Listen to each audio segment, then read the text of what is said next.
louvando, orando, né, o nome do Senhor, o nosso irmão pode estar vindo, né, até aqui à frente, em nome de Jesus, pois ele vai se apresentar.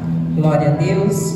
Vou fazer a oração e vou passar para ele, né, nosso irmão Wanderson, aqui esposo da minha sobrinha, né, e tenho certeza que o Senhor irá abençoar grandemente.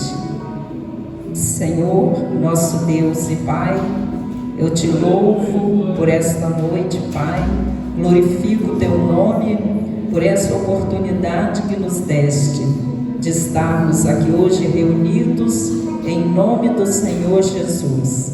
Ó Pai, que tu possa agora tomar este jovem nas tuas mãos, esse jovem pregador, que o Senhor possa, ó Deus, estar usando ele conforme o seu desejo e a tua vontade, através da tua palavra e do teu Espírito Santo.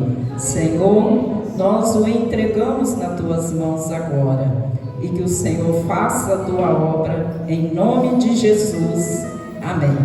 Eu passo agora a palavra para o nosso irmão Wanderson. Paz do Senhor, meus irmãos, amém? Amém, graças a Deus. Como é bom estarmos na presença do Senhor, não é verdade? O Senhor já falou tanto conosco e de tantas maneiras essa noite, e nós somos gratos por tudo que Ele já tem feito no nosso meio. Bom, para mim estar aqui hoje é um motivo de honra e de alegria muito grande. Não poderia de nenhuma maneira deixar de vir. Eu comuniquei ao pastor e falei, é um convite muito especial, porque é uma extensão da minha família agora. E eu logo corri na Liliana e falei, olha, eu recebi uma mensagem especial, e ela falou, vá em paz, e o testemunho a respeito de vocês é sempre bom e edificante. Isso me alegra muito. Trago um abraço do meu pastor Marcos. Nós estamos aqui perto de vocês na Metodista Wesleyana, atrás da garagem da Reis Turismo, e ali eu tenho atuado muito na parte do ensino e da liderança de jovens. Então, poder estar com vocês essa noite falando sobre esse tema, que é um tema pertinente para a juventude, é motivo de muita alegria para mim. Então, eu não sei quem escolheu o tema, mas uma coisa é certa: o Senhor tocou desde o começo, porque falar sobre alegria em relação à juventude e à adolescência é algo que, por onde a gente tem passado lá com o nosso ministério e tudo que a gente tem feito também, é um assunto que tem sido uma pauta constante. Porque se você reparar bem no olhar de alguns jovens e adolescentes, você vai perceber um vazio e uma falta de direção muito grande. E eu até tinha comentado lá em casa com a Mari, eu falei, olha, o Senhor está querendo comunicar algo nesses dias para a igreja, e a gente precisa ter os ouvidos atentos a que o Senhor está falando para a nossa juventude. Acabei de pegar agora a revista, que é a nossa próxima revista de escola bíblica dominical, e o assunto também vai falar diretamente sobre isso. Por isso, pela palavra de Deus, pelo Espírito no nosso meio nessa noite, não perca nada. Eu tenho certeza que tem algo que o Senhor quer comunicar ao seu coração, amém? Amém. Nós vamos ler Filipenses, mas antes de chegarmos no Filipenses capítulo 4, versículo 4, que é a nossa divisa e é o nosso ponto de partida, na verdade eu quero ir onde Paulo inaugura essa sessão final de Filipenses, que é no começo do capítulo 3. Então vai ser uma leitura um pouco extensa até chegarmos em Filipenses 4, versículo 4, mas é uma espécie de quebra-cabeça. Paulo está criando um raciocínio para a igreja de Filipos, e é a partir desse raciocínio que nós vamos meditar nessa noite, amém? Então nós vamos ler Filipenses a partir do capítulo 3, no versículo 1, que vai dizer assim: no mais, meus irmãos, regozijai no Senhor. Escrever a vocês as mesmas coisas não é penoso para mim, mas é motivo de segurança para vocês. Guardai-vos dos cães, guardai-vos dos maus obreiros, e cuidado com a mutilação, porque a circuncisão somos nós que adoramos a Deus em espírito, e nos regozijamos em Cristo Jesus e não temos confiança na carne. Embora eu também possa ter confiança na carne, se algum outro homem pensa que pode confiar na carne, ainda mais eu. Circuncidado ao 8º dia, da linhagem de Israel e da tribo de Benjamim, hebreu de hebreus, e no tocante à lei, fariseu, segundo o zelo, perseguidor da igreja, e no tocante à justiça que está na lei, irrepreensível. Mas as coisas que para mim eram consideradas como ganho, reputei-as como perda por Cristo. E na verdade tenho também por perda todas as coisas, pela excelência do conhecimento de Cristo Jesus, o meu Senhor, pelo qual sofri a perda de todas essas coisas, e as considero como esterco, para que possa ganhar a Cristo, e seja achado nele, não tendo em mim justiça própria, que provém da lei, mas a que vem da fé em Cristo, a justiça que vem de Deus pela fé, para conhecê-lo e conhecer o poder de sua ressurreição e a participação em seus sofrimentos, sendo feito conforme a sua morte, para ver se de alguma maneira eu possa chegar à ressurreição dos mortos. Não que eu já tenha alcançado ou que seja perfeito, mas eu prossigo para aquilo que fui também alcançado por Cristo Jesus. Irmãos, não julgo que já tenha alcançado, mas uma coisa faço, que é, esquecendo-me das coisas que para trás ficam e avançando para as coisas que estão diante de mim, prossigo para o alvo pelo prêmio da soberana vocação de Deus em Cristo Jesus.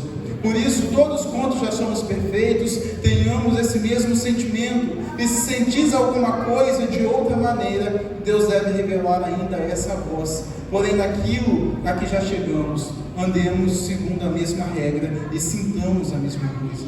Irmãos, sede também meus seguidores, e marcai os que assim andam, segundo o exemplo que tendes em nós. Porque muitos há, dos quais muitas vezes vos disse, e agora também digo a vós, chorando, que eles são inimigos da cruz de Cristo, cujo fim é a destruição, cujo Deus é o seu ventre, e cuja glória é a sua vergonha, e que só pensam nas coisas terrenas. Mas a nossa cidadania está nos céus, de onde também esperamos o Salvador, o Senhor Jesus Cristo, que transformará o nosso corpo vil, para ser conforme o seu corpo glorioso, de acordo com o trabalho pelo qual ele é capaz de submeter todas as coisas para si mesmo.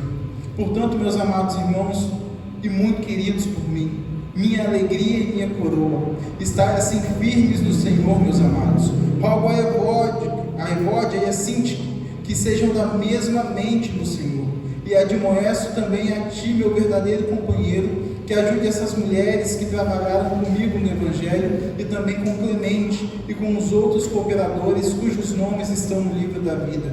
Regozijai-vos sempre no Senhor.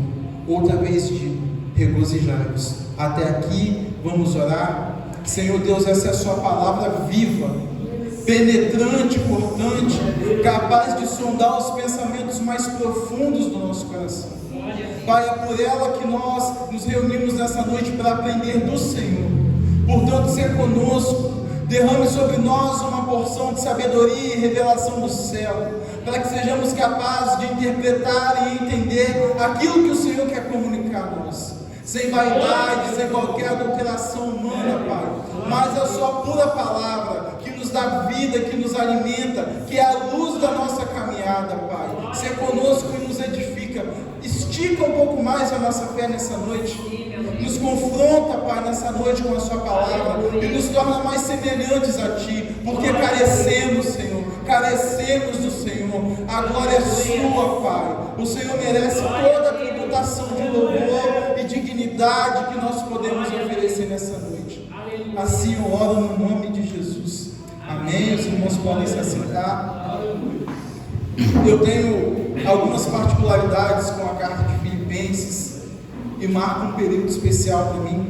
A primeira vez que nós, como igreja, tivemos a oportunidade de estudar ela capítulo por capítulo foi em 2017, e foi a primeira vez que eu fui ensinar a palavra de uma maneira propriamente dita. E no final do ano passado nós tivemos o privilégio de replicar esse ensino já aqui na sede. E uma das coisas que eu gosto na carta de Filipenses é como ela nos constrange. Primeiro porque Paulo, quando escreve, ele está em cadeias. E a carta de Filipenses, ela tem uma alcunha, ela é chamada de carta da alegria. Em todos os capítulos a palavra alegria vai aparecer. Em alguns mais de uma vez, e é um friso proposital de Paulo quando ele está escrevendo a Filipos. Então, a carta da alegria, ironicamente ou paradoxalmente, é escrita em cadeias. E o autor da carta, ele está chamando a igreja de Filipos a uma vida de alegria inabalável. Filipenses fala de uma alegria inabalável, não circunstancial, não motivada pelo que podemos alcançar ou produzir pelos nossos próprios meios, mas de uma alegria que está no Senhor. Então, as duas primeiras coisas que a gente já aprende com essa carta: primeiro, acerca de uma alegria não ser algo, mas alguém. A nossa alegria é o Senhor Jesus. Segundo, acerca do fato de que a alegria aqui não é um sentimento ou uma emoção apenas. Filipenses vai nos dar a alegria como um mandamento bíblico de nos alegrarmos no Senhor todas as vezes que os problemas ou as circunstâncias da vida nos proporem o contrário. Então, quando Paulo diz alegrem-se no Senhor, repito, alegrem-se no Senhor, é um confronto à igreja, é uma exortação dizendo todas as vezes que as motivações da vida nos desafiarem a não nos alegrarmos no Senhor, nós somos chamados a encontrar nele a nossa satisfação. E é por isso que o nosso ponto de partida foi do capítulo 3. Em todos os capítulos, Paulo de alguma maneira vai falar sobre a alegria. Mas no capítulo 3, Paulo ele já começa dizendo que repetiu muitas vezes a temática da alegria numa carta que é relativamente curta. Se nós compararmos com as outras que ele escreveu, não era penoso para ele. Falar sobre alegria tantas vezes em tão pouco tempo, numa carta tão curta, para ele não era nenhuma redundância ou repetição. E eu fico pensando que se Paulo tinha uma preocupação e uma urgência em escrever aos Filipenses sobre alegria, bom, tem algo sobre alegria que o Senhor quer nos falar. Senão Paulo não diria tantas vezes a eles acerca de alegria. E ele fala: para mim não é penoso, para mim não é chato escrever tanto sobre alegria. Se alegrem uns com os outros, se alegrem no Senhor, se alegrem em qualquer circunstância. Isso para mim não é chato. Não é chato para mim repetir um assunto, mas para vocês é motivo de segurança. Então Paulo diz: se eu repito tanto sobre a alegria para vocês, é porque esse é um assunto que vocês devem dar atenção. Então a gente começa a considerar a alegria já de um outro ponto de vista. E se tem um povo que foi chamado a se alegrar e não tem alegria igual, esse povo é o povo de Deus. Deus deu para a igreja a incumbência de constranger o mundo se alegrando. E nós passamos por pandemia, e nós passamos por notícias ruins, e nós passamos por manchetes turbulentas, e o povo de Deus segue alegre, segue de cabeça erguida. Mas é aí que está a grande pergunta: como se alegrar no Senhor? E Paulo reserva o capítulo 3 para falar um pouco de sua biografia. E se tem alguém cujas patentes da vida poderiam fazer com que ele se escorasse, era o próprio Paulo. Ele vai dizer: bom, para mim não é penoso falar sobre alegria, mas para vocês é motivo de segurança. E se ele fala sobre alegria como motivo de segurança, ele está dizendo: primeiro, vamos acompanhar o que ele vai falar. Uma das regras para que nós encontremos alegria no Senhor: nos guardar daqueles que não têm compromisso com a palavra do Senhor. Ele diz: para vocês é motivo de segurança, portanto, guardai-vos dos cães e guardai-vos dos maus obreiros. E quando ele pontua isso, por que será que ele vai começar falando dos que distorcem o Evangelho? Porque, primeiro, hoje se tem vendido uma mensagem barata do Evangelho, que vai dizer que a alegria do crente está naquilo que ele pode obter, está naquilo que ele pode ser, está naquilo que ele pode alcançar, e se coloca Jesus como uma catapulta que vai ter sempre a obrigação de lançar alguém adiante. E ele está dizendo: isso vai frustrar vocês. Se vocês buscarem a alegria, ainda que na palavra, mas a palavra não for manejada bem e tiver na mão de pessoas que não têm compromisso com ela, vocês vão se frustrar. E eu lembro que era 2016, nós nos mudamos para Vargem Alta em 2014 e passamos um tempo lá. E foi um período que Deus nos conduziu a muitas experiências. E uma das que me fez comprar uma Bíblia e querer estudar foi uma história que eu ouvi de uma senhora muito simples e o que fizeram com ela. Aquela mulher era muito humilde e ela tinha alcançado na justiça uma indenização que seria para ela suficiente para dar a ela uma certa estabilidade. Ela pagaria as dívidas que ela tinha e ainda teria algum recurso por algum tempo. E ela foi num culto, um domingo à noite, onde o homem que estava ministrando desafiou ela a deliberadamente entregar aquele valor, dizendo que com um mês o Senhor daria para ela 3 vezes mais. Loucura. Ela lançou tudo que ela tinha e aquele dinheiro no culto. Se aquela mulher tinha alguma expectativa de alegria, e se ela tinha alguma expectativa de multiplicação na mão desses maus obreiros que Paulo fala aqui conosco, aquilo foi frustrado no coração dela. Quando eu fiquei sabendo dessa história, eu falei com meu pai: se propósito é aquilo que nós sabemos fazer, somado à nossa maior denúncia, eu quero poder falar da verdade com as pessoas que eu conheço, porque enganaram assim. Então eu fiz um voto com Deus, eu comprei uma Bíblia e eu comecei a estudar, e todos os dias eu falava: Senhor, me ajuda a aprender, porque para quantas pessoas eu puder falar da verdade, eu quero falar da verdade, porque a nossa alegria já está posta, a nossa alegria já nos foi dada, a nossa alegria já está diante de nós, a nossa alegria passeava no nosso meio enquanto nós louvávamos. Quando Paulo abre a carta aos Efésios, ele diz: bendito seja Deus Pai Todo-Poderoso, que já nos deu todas as coisas e todas as bênçãos espirituais nas regiões celestiais. Nós, como igreja, já alcançamos no Senhor todas as coisas. É uma questão de saber o nosso posicionamento em relação a elas. E ele vai seguir dizendo: porque nós é que somos a circuncisão, nós que adoramos a Deus em espírito e nos alegramos em Cristo Jesus, e não temos confiança na carne.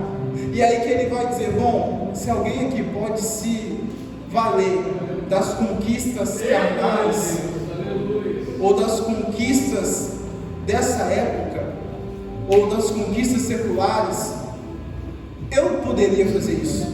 Ele diz: circuncidado ao 8º dia, eu sou um israelita da tribo de Benjamim, um hebreu nato, hebreu filho de hebreus. No tocante à lei, era tão bom e tão estudado em relação à lei que tornei-me fariseu. E a gente sabe que Paulo era discípulo de Gamaliel.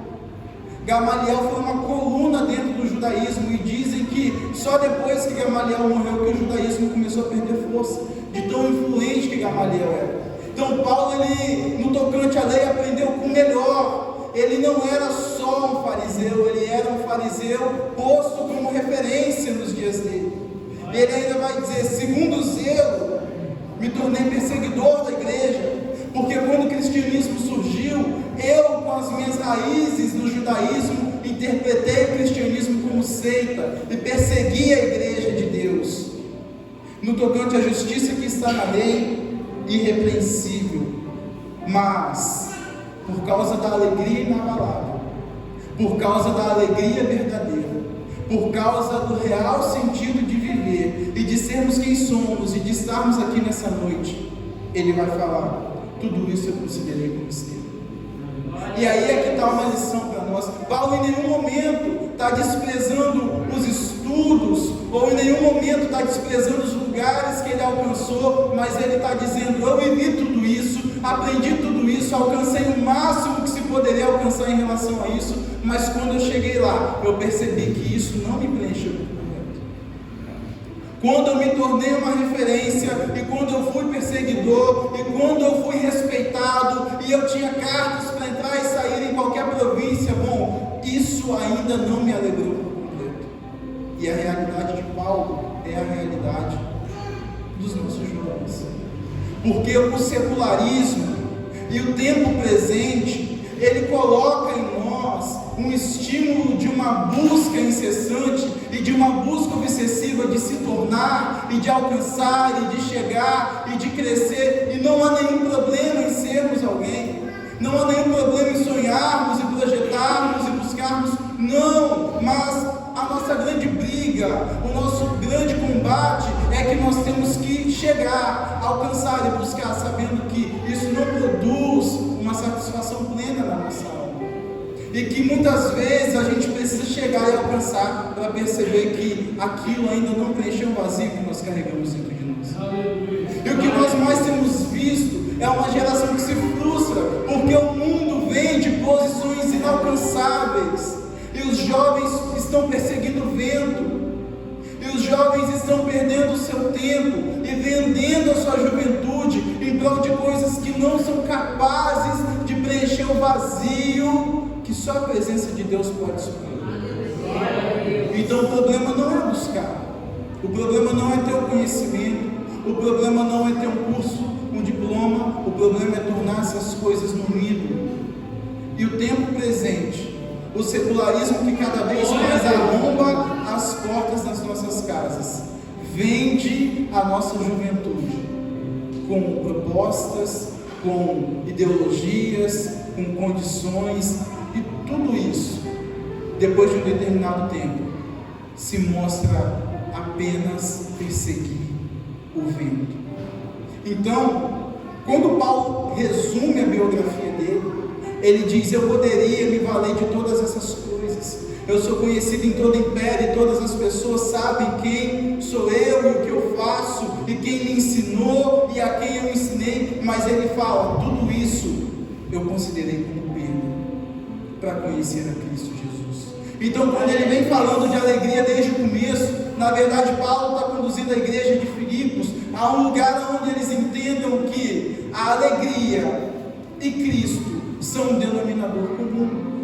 Ele vai falar de condições acerca das quais nós temos que umas abrir mão e outras aderir, para que enxerguemos uma alegria que está escondida em Cristo Jesus. Então ele vai seguir dizendo o seguinte: na verdade eu tenho também por perda todas as coisas, pela excelência do conhecimento de Cristo Jesus, meu Senhor, pela qual sofri a perda de todas essas coisas e as considero como esterco, para que eu possa ganhar Cristo Jesus e ser achado nele, não tendo em mim justiça própria que provém da lei.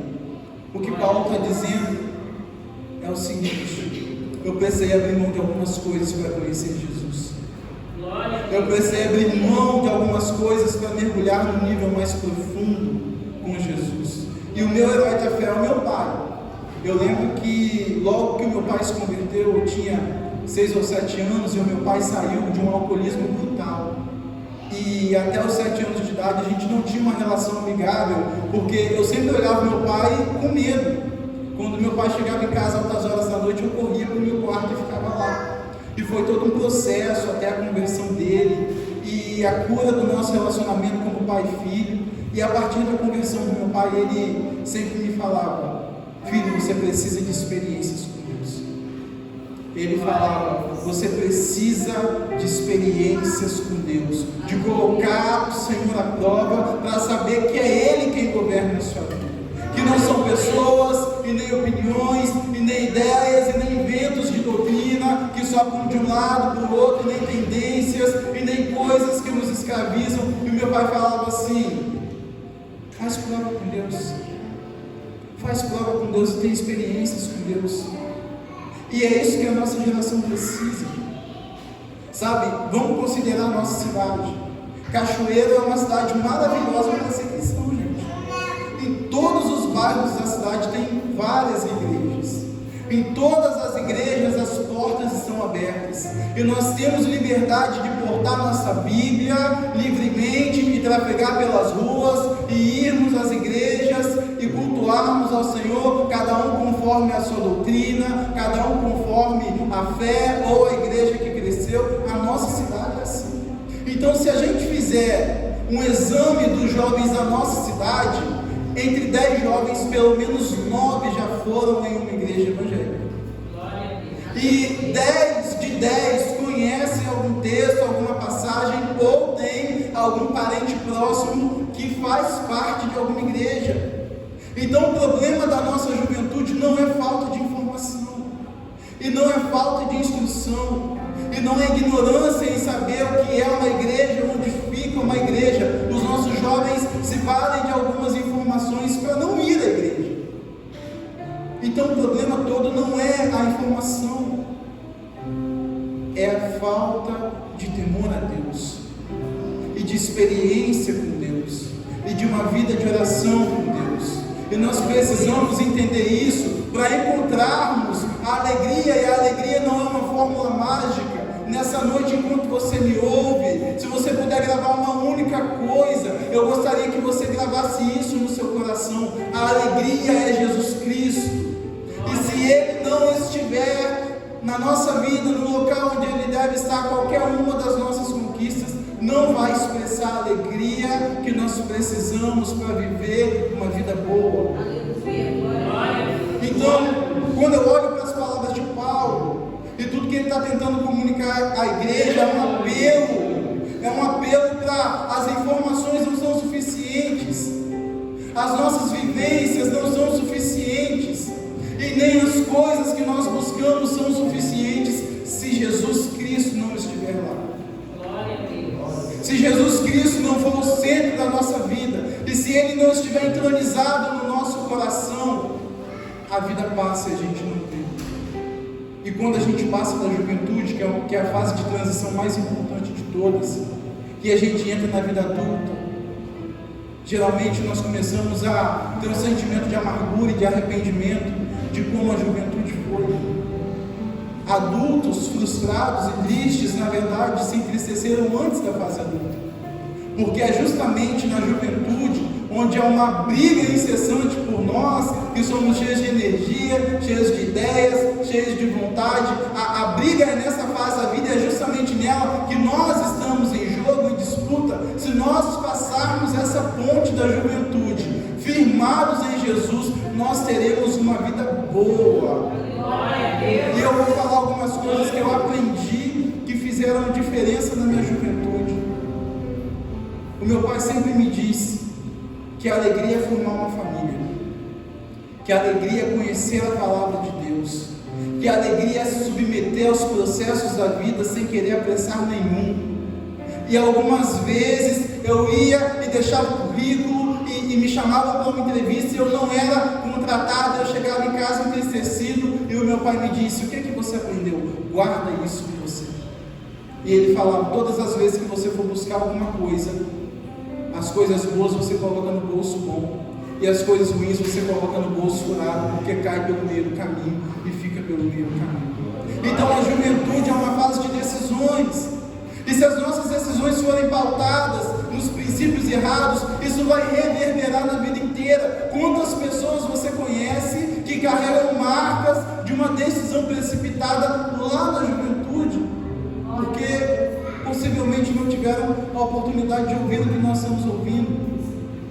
Que interessante é conhecer a Jesus e ser achado nele, e participar dos sofrimentos de Jesus também significa que participamos das vitórias de Jesus, e se submeter às renúncias que Jesus propõe também implica a nós as glórias que Jesus propõe. E ele disse: eu considerei todas as coisas como esterco para alcançar isso, e para conhecer o poder da ressurreição, e participar dos sofrimentos conforme a sua morte, para ver se de alguma maneira eu possa chegar à ressurreição dos mortos também. Não que eu já tenha alcançado, ou seja perfeito, mas eu prossigo para alcançar aquilo para o que também foi alcançado por Cristo Jesus. Irmãos, eu não julgo que já tenha alcançado, mas uma coisa eu faço, que é esquecendo-me das coisas que para trás ficam e avançando para as coisas que são diante de mim, eu prossigo para o alvo pelo prêmio da soberana vocação de Deus em Cristo Jesus. Eu gosto dessa ideia que Paulo vai dizer não só aqui, mas em algumas de suas cartas, de ter os olhos fixos no alvo e de prosseguir para o alvo, e de ter uma direção clara e de ter uma visão clara daquilo que ele quer, porque o fato de nós sabermos a quem nós estamos buscando e para onde nós estamos indo, vai nos impedir de olharmos para a esquerda e para a direita e de nos perdermos no nosso caminho.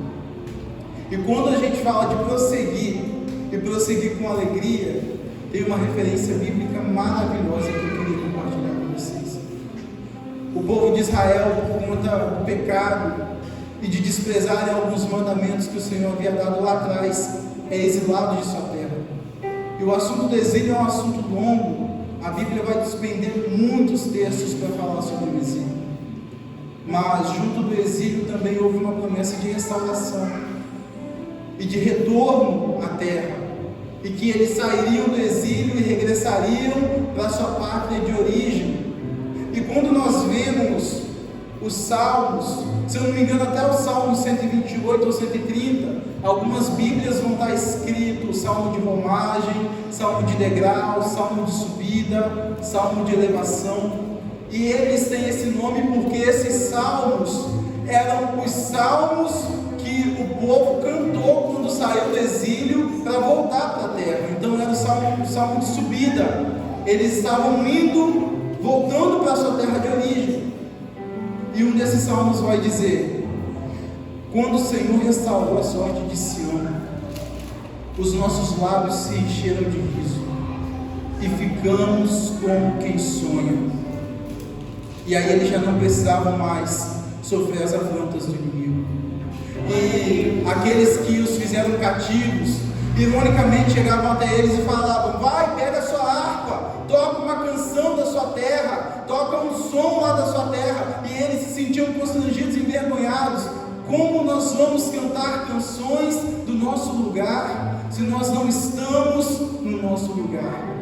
Mas houve um dia que a liberdade chegou até eles, e eles puderam então regressar e voltar para casa. Então esse salmo é escrito quando o Senhor restaurou a sorte de Sião.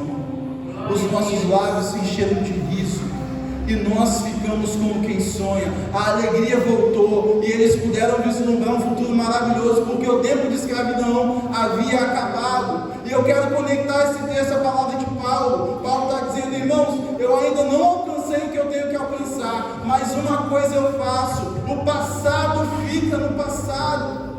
As coisas que aconteceram, as coisas que ocorreram, elas não determinam mais quem eu sou. Quem determina quem eu sou é Jesus. Quem determina para onde eu vou é Jesus. Quem determina a minha identidade, a minha herança, é Jesus. Ele disse: eu ainda não cheguei aonde eu tenho que chegar, mas tem uma coisa: os meus inimigos já não zombam mais de mim. As acusações já não estão mais sobre mim. Eu já não sou mais constrangido pelos meus adversários, porque o Senhor mudou a minha sorte. Paulo está dizendo: mas um segredo da alegria, vocês querem saber? Deixe o passado no passado. Nós não somos chamados a uma caminhada cristã com fardos de coisas que já aconteceram. A Bíblia diz que tem pecados que o Senhor lançou no mar esquecimento e que Ele nem lembra mais, e nós tornamos a nos lembrar de coisas que nem o Senhor quer se lembrar mais, e tornamos a repetir mágoas e ofensas e tristezas e coisas que estão lá atrás e nos impedem de viver uma plenitude com o Senhor. Paulo diz: alguém pode dizer, você foi perseguidor, você entrou em casas de cristãos, você matou cristão, você consentiu na morte de Estevão, você era um fariseu e tratava o cristianismo por muito tempo como seita. Esse era o passado de Paulo, é verdade. A biografia dele não é oculta de nós, mas ele não ficava amargurado com o passado dele. Ele mesmo diz: eu deixei para trás as coisas que tem que ficar para trás. Então o segredo da alegria é abraçar algumas coisas, mas também é deixar algumas coisas para trás.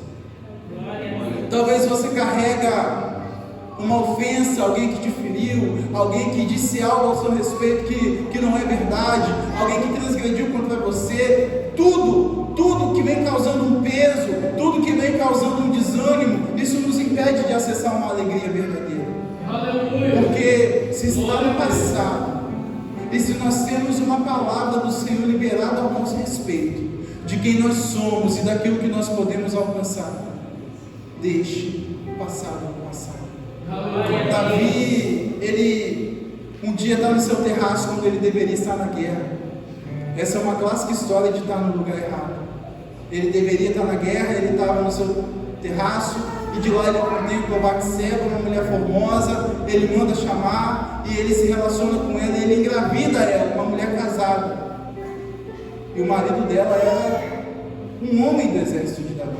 E quando ele descobre a gravidez e a palavra do Senhor vem a ele através do profeta Natan, Davi, ele muito se arrepende, ele escreve o Salmo 51, porque ele coloca Urias na linha de frente para morrer na batalha. Então Davi vai resolver um problema com problemas maiores, e ele vai imediatamente ao limiar, ao fundo do poço de um homem de Deus que a gente conheceu matando gigante, e de repente Davi está ali, um adúltero e um assassino também. Mas ele se arrepende, e quando a palavra do Senhor vem a ele, Batseba está grávida, e ela concebe aquele filho, um filho que foi gerado numa situação pecaminosa. A criança não tinha nada a ver, a criança nasceu, e a criança adoeceu, e a palavra do Senhor vai dizer que em todo o tempo que aquela criança esteve enferma, Davi, ele não se alimentou, Davi, ele colocou roupas de humilhação, e o semblante dele era triste, caído, e aquele rei valente que envia ele no interior do palácio sabia que ele estava mal, porque aquela criança não estava bem, e aquela criança morre. Aquele bebê que veio a partir do pecado, por conta da enfermidade, morreu. E a Bíblia diz que no instante que Davi é comunicado que aquele bebê morre, ele se levanta, ele toma um banho, ele coloca suas vestes reais e ele se posiciona. E é no momento que ele se posiciona e que ele se casa agora com Batseba, e ele corrige o pecado que ele havia cometido, que Salomão é concebido. E nós sabemos que Salomão foi o homem mais sábio, mas Salomão só pôde ser concebido quando o pecado que Davi havia cometido e todas as consequências e todas as penas que foram cometidas a ele ficaram para trás. Quando aquele bebê morre, Davi se levanta, se posiciona e se conserta com o Senhor. Então, para que o filho da bênção nascesse, Davi tinha que deixar algumas situações para trás, situações sujas, situações complicadas, situações constrangedoras. E nós só abraçamos o novo de Deus para nós quando nós olhamos para as palavras de Paulo e para todos os exemplos bíblicos que nós temos, que o lugar do passado é do passado, e que nós temos que olhar para o futuro que está diante de nós, e que nós temos que saber que o futuro é brilhante e é maravilhoso, e a Bíblia termina dizendo que o Cordeiro triunfa e os seus fiéis triunfam com ele. Então eu não sei como vai ser, não sei como que vai acontecer, mas eu sei que o Cordeiro vence e os fiéis vencem com ele, e se nós estamos seguindo o Cordeiro, nós seremos vencedores. O futuro que nos espera é maravilhoso. E ele segue repetindo essas palavras: prossigo para o alvo, pelo prêmio da soberana vocação de Deus em Cristo Jesus. Por isso, todos quantos já somos perfeitos, tenhamos esse mesmo sentimento, e se sentis alguma coisa de outra maneira, deve Deus revelar ainda essa coisa a vós. Porém, naquilo a que já chegamos, andemos segundo a mesma regra e sintamos a mesma coisa. Então Paulo está escrevendo para a igreja de Filipos, ele não está escrevendo para um povo ímpio, por exemplo, ele está escrevendo para uma comunidade cristã. E depois de dar exemplo da biografia dele, da postura dele, do que ele havia feito, ele vai dizer: bom, nós que já somos perfeitos, e a palavra perfeito aqui não tem relação com alguém que não erra, com alguém que não falha. A melhor palavra aqui no grego é maduro, alguém que já atingiu uma condição madura na fé. Tenhamos esse mesmo sentimento, e naquilo que já chegamos, andemos segundo a mesma regra e sintamos a mesma coisa. E essa é uma chave para a comunhão da igreja, é mais um segredo para que possamos nos alegrar. Sabe, uma das coisas que eu mais amo em fazer parte de uma igreja é saber que todas as vezes que eu passo por um problema, algum irmão meu já passou por algo parecido e ele pode me consolar naquilo. E todas as vezes que acontece algo bom, eu também posso usar aquilo como meio de edificação ficar, meu irmão, porque na segunda carta de Paulo aos Coríntios diz que naquilo que nós já fomos consolados, agora nós podemos consolar também. Naquilo que nós já fomos experimentados, nós podemos agora ajudar alguém que precisa de um conselho semelhante. E ele está dizendo, naquilo que nós já chegamos, por mais que alguém aqui tenha mais tempo de caminhada e algum outro possa estar chegando agora, e alguém tenha mais experiências e outro menos, e alguém saiba mais a Bíblia e o outro menos, mas naquilo que nós já chegamos juntos, permaneçamos juntos, numa mesma regra de fé e no mesmo sentimento, porque é assim que a igreja cresce. No livro de Atos, a palavra do Senhor vai nos dizer que um dos motivos que a igreja crescia tão exponencialmente é que eles tinham uma mesma mente e um mesmo coração. Então nós não podemos ter o mesmo tempo de vivência de fé, mas se de acordo com a palavra, se de acordo com a ordem de culto, se de acordo com o Jesus que nós servimos, nós concordamos que esse seja o nosso motivo de comunhão, naquilo que nós temos como regra e naquilo que nós sentimos como igreja, essa seja a base da nossa comunhão. Porque se nós mudarmos essa base, se nós não formos uma mente e um coração, se nós não formos concordantes na doutrina da palavra, aí não vai haver comunhão na igreja, e aí nós não teremos alegria em sermos igreja. Porque a maioria das pessoas que deixaram de vir na igreja, na verdade elas vão dar muitos motivos, e vão falar que o pastor não deu a paz do Senhor, e que as irmãs organizaram um chá e não chamaram, e que fazem culto na casa de todo mundo e não fazem culto na casa dela. Quem quer sair sempre vai dar um motivo, mas a verdade é que muitas vezes nós é que somos o motivo, porque nós não queremos nos entregar à comunhão do corpo de Cristo. E a gente fica caçando uma razão, uma motivação. Ó, se der problema aqui, já é minha deixa para sair. E muitas vezes nós somos o motivo pelo qual queremos sair. Transferimos a culpa, transferimos a responsabilidade, transferimos as motivações, mas é porque em nós não há o mesmo sentimento que houve em Cristo Jesus, que é o que Paulo fala em Filipenses 2, que ele se humilhou, se submeteu, se entregou, para que a vontade do Pai fosse estabelecida. Igreja é um lugar onde nós devemos ter o mesmo sentimento que há em Cristo Jesus. Se nós não estamos dispostos a nos entregar, a sentir a dor, a muitas vezes ficar de fora, se nós não estamos dispostos muitas vezes a sofrer o dano, a sofrer o prejuízo, então nós ainda não somos igreja. Mas Paulo vai dizer, irmãos, naquilo que nós já chegamos, naquilo que nós já alcançamos enquanto igreja, que possamos andar na mesma regra e sentir a mesma coisa, e a regra é a palavra do Senhor, e o sentimento é o sentimento que houve em Cristo Jesus. Sede também meus seguidores, e marcai os que assim andam, segundo o exemplo que tendes em nós, porque muitos há dos quais muitas vezes vos disse, e agora vos digo chorando, que eles são inimigos da cruz de Cristo, cujo fim é a destruição, e cujo Deus é o seu ventre, e cuja glória é a sua vergonha, que só pensam nas coisas terrenas. É aqui, partindo para o final, que eu quero poder encerrar, meus irmãos. Paulo ele dá essas motivações para a igreja, e ele vai falar algumas coisas que você imagina o Filipense lendo essa carta, alguém poderia protestar, mas ele dá essas recomendações justamente por causa do povo que não é povo de Deus, justamente por causa do povo que não tem compromisso com Deus. Então entenda, tudo que Deus nos diz para fazer ou não fazer está relacionado a um povo que Ele não quer que sejamos. Paulo vai dizer, eu só estou dando essas recomendações para vocês, que se alegrem, que tenham comunhão, que olhem para o que está adiante, porque há alguns dos quais eu já falei com vocês antes, e digo agora chorando, que eles são inimigos da cruz de Cristo. E quem são os inimigos da cruz de Cristo? Eles têm o ventre como Deus, a glória deles é a vergonha, e eles só pensam nas coisas terrenas, o oposto de alegria, o oposto de vida com Deus. E Paulo chama eles de inimigos da cruz de Cristo. Imagine receber essa taxação, um inimigo do maior ato de amor que já foi feito eles eram chamados de inimigos da cruz de Cristo? Porque eles não tinham como Deus o verdadeiro Deus.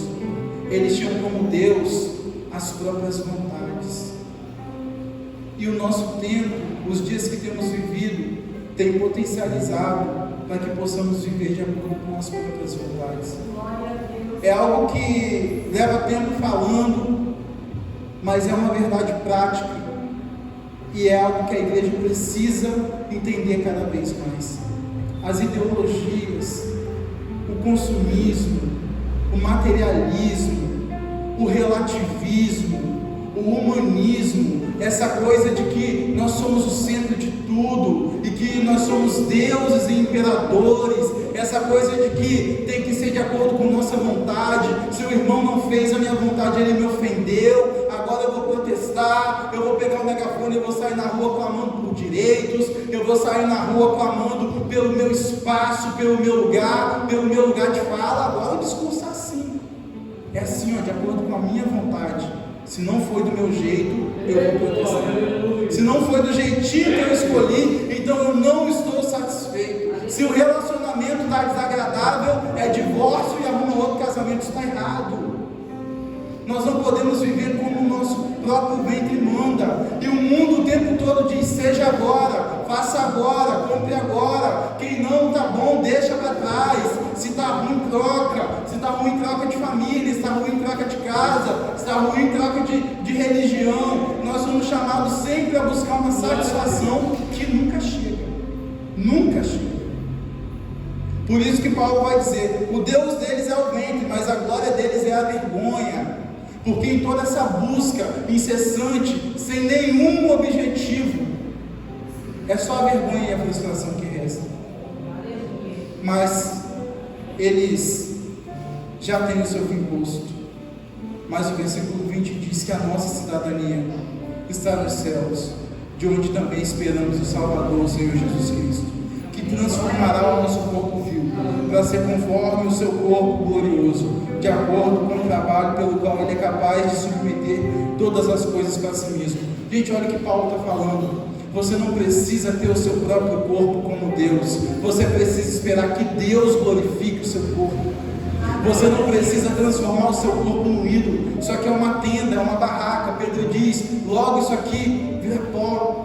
Mas haverá um dia que nós teremos um corpo como Ele tem um corpo, que é glorificado, incorruptível e que vai viver eternamente. Você crê em Jesus como Senhor e Salvador da sua vida? Você já é eterno. Está só aguardando a glorificação do seu corpo. Então você não precisa submeter o seu corpo a coisas desse mundo, porque o corpo celestial é tão mais excelente do que o corpo que nós temos agora, que qualquer brisa dá um resfriado, e qualquer coisa é um remédio para dor. Esse corpo é uma casca que não dura muito. Nós esperamos a nossa cidadania celestial e o nosso corpo glorificado.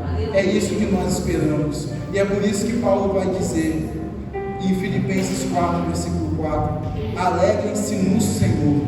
Outra vez eu digo: alegrem-se no Senhor. Ele é a verdadeira fonte da nossa alegria. Não são as coisas que podemos ter, não são as coisas terrenas, não são as coisas que são como o vapor ou como a erva. De manhã está lindo, de noite já não existe mais. Nós somos convidados a uma alegria verdadeira, a uma alegria que nos piores momentos e piores circunstâncias da nossa vida, ela é capaz de nos fazer ser luz no mundo e ser um diferencial no meio de uma geração que tem se despedaçado porque ainda não conhece o Senhor Jesus. A sua alegria pode ser a salvação de alguém. Um abraço de um cristão alegre pode levar um pecador ao arrependimento. Nós somos chamados para ter uma alegria que constrange, justamente para que alguém olhe para nós e pense: como é possível que no meio disso tudo aquele irmão está alegre? E aí a nossa a nossa alegria vem do Senhor Jesus. E nós podemos apresentar essa alegria. Então não negocie e não procure a alegria em lugares onde ela não está. A nossa alegria não é algo, a nossa alegria é alguém. E a nossa alegria não é um sentimento, a nossa alegria é um mandamento.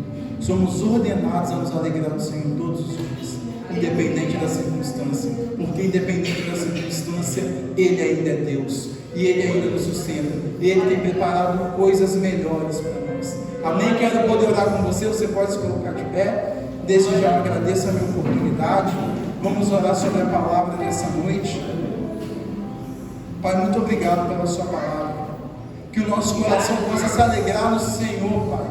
Que nós não sejamos reféns de um mundo onde estamos só perseguindo a nossa própria cauda, correndo em círculos. Nós somos chamados, Senhor, a experimentar uma alegria real, uma alegria permanente, uma alegria profunda. E essa alegria é a salvação que temos em Cristo Jesus, que se deu por nós, quando não éramos dignos de nenhum olhar de afeto e de amor, porque pecamos contra o Senhor, transgredimos contra o Senhor, mas o Senhor nos olhou e aprove ao Senhor nos salvar e nos dar uma vida eterna e um corpo glorificado, Pai. Por isso nós te exaltamos. A nossa alegria é saber que não é o tic-tac do relógio que nos governa, mas as firmes promessas que temos no Senhor. E é por ti que nós esperamos, Pai. Independente das manchetes de jornal e dos alardes e de todo o cerco que tem se fechado em relação à igreja nesses dias, a igreja triunfa, porque o Senhor triunfa, e esse é o motivo da nossa alegria. Nós te glorificamos, Jesus, porque o Senhor é bom, e o Senhor inflama a nossa alma, e o Senhor nos dá o vinho do Espírito, que nos alegra todos os dias. E nós temos uma firme esperança, Pai. Que nessa noite nós tenhamos recebido mais. Fala conosco, Senhor. Fala ao nosso coração com a tua palavra, no nome de Jesus. Amém. Agradeço a minha oportunidade.